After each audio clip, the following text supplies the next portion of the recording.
We're getting ready to formalize our plans to go to Italy next spring. We're going to visit friends in Tuscany and go up to Rome. So I thought I might take a look through my old Rome sketchbook from a couple years back and look at the places I visited and see if there's anything worth checking out again or redrawing or, I don't know, just remembering a really fantastic trip. It's a fairly big book. Yeah, this is 2005. This is the Trevi Fountain, and I just started to draw with these brown Faber-Castell pens, and they have quite a nice look on this slightly buff-colored watercolor paper. Here I am tossing a coin into the Trevi Fountain. Oh yeah, this is very early on in my trip.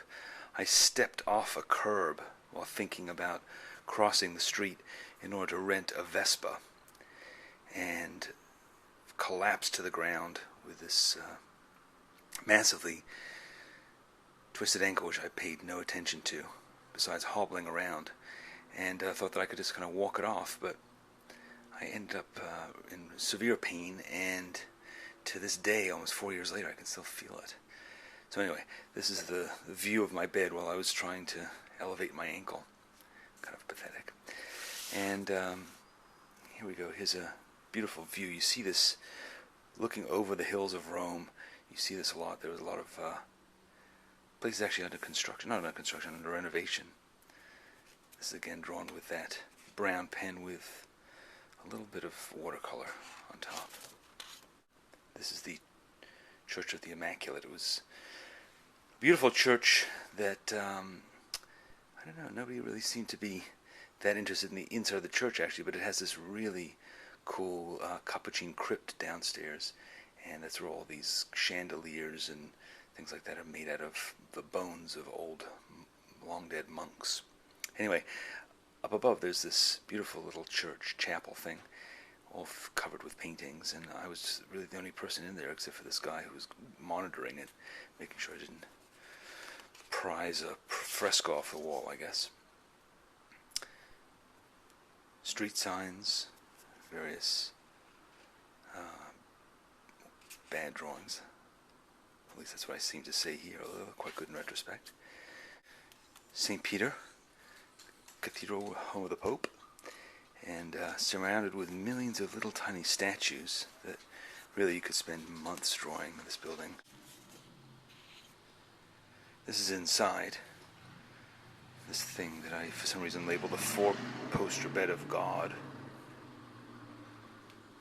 Bernini.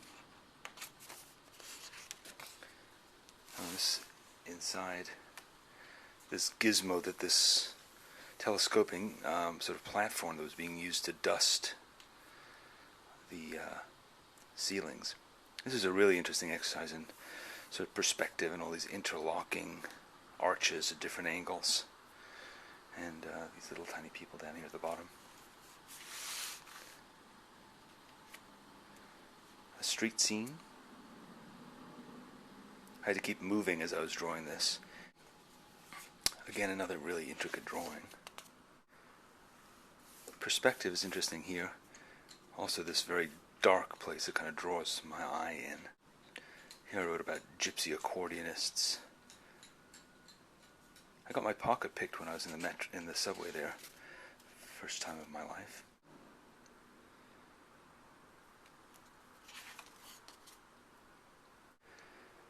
Beautiful complex statues on this architecture. They were filming something. I think it was Mission Impossible 3 at the time, and they kept running in and out of this hotel while I was drawing it.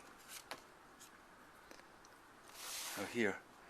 I was buying new pens when I was there, and I was curious to see how they would be affected by water.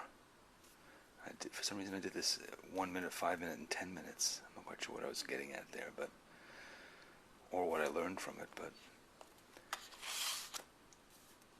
this is up in the northern part of the city near my hotel, a park surrounded by these stone walls. Looking down on this building filled with gargoyles and pigeons. Drawing the sunset, not that you can tell. I like these little TV antennas interspersed here between the various bits of architecture. There's a building down the street from my hotel, the Istituto Svizzero di Roma.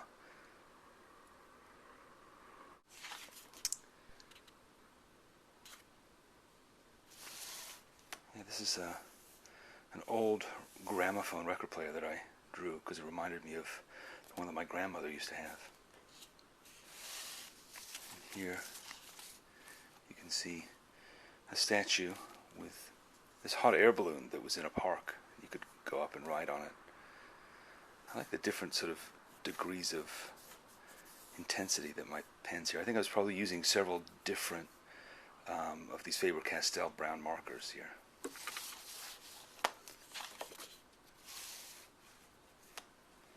Typical street scene, Vespas, little bits of street furniture. I like this treatment of this tree here. These sort of curved lines around it and circles and stuff. And these incredibly miniature cars that they have. This really looks like Rome to me. A very hot day in July when I was there. I like this business also of having this angle, like I did in the other earlier drawing, an angled kind of street, but kept simple so that you can just focus on the ornate drawings there. Vespa. Spent a fair amount of time really trying to get this right, although this wheel looks a bit off. But I have a long-term obsession with Vespas. They're beautiful to draw. And very simple form, but they have a lot of complex elements to them. Here I'm drawing with what appears to be a brush marker, probably, or a really fat pen. Carabinieri, Italian policeman. Just little tiny drawings done probably over the course of an entire day. More streets. Great signage there too. Another way of juxtaposing the kind of flat blocks of color with this intricacy. This is the view from the former Mussolini headquarters, looking across Rome. A lot of trees broken up by these little buildings. I pass this sign for this newspaper quite often, and really interested in those letters. And I guess I spent a fair amount of time just getting involved with the intricacies of this building. I'm not sure what all this blue was about. Yeah, I was drawing this right next to this very smelly homeless person sleeping there. First I wondered if he was dead, but then somebody gave him money and he sat up. Buildings covered with statues everywhere in Rome. Getting quite stylized here, again with these little circles to indicate leaves and these lines.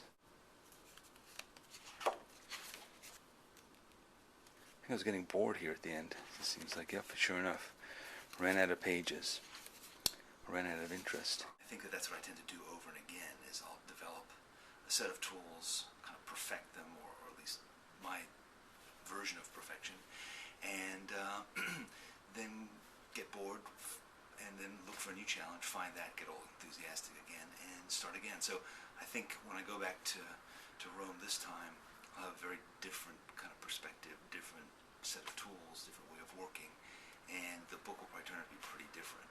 I'm different also. It's been 4 years, so I'm a different person, and I'll be going with my family rather than going by myself as I did then.